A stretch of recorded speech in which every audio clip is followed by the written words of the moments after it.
আসসালামু আলাইকুম ওয়া রাহমাতুল্লাহি ওয়া বারাকাতুহু।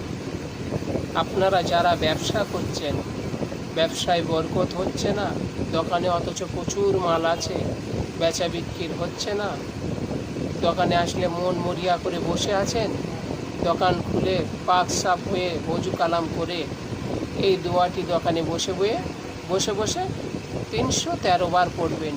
ইনশাআল্লাহ আপনার দোকানে বরকত হবে এবং বেচাকেনা বেড়ে যাবে, অনেক অনেক গুণ বেড়ে যাবে।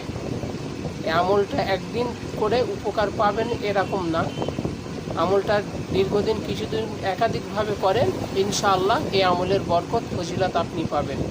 দোয়াটি হলো এই: ইয়া আল্লাহ ইয়া বাসিতু ইয়া আল্লাহ, ইয়া বাসিতু ইয়া আল্লাহ, ইয়া বাসিতু ইয়া আল্লাহ, ইয়া বাসিতু ইয়া আল্লাহ। 313 বার পড়তে হবে। পড়ার আগে 3 বার দরুদ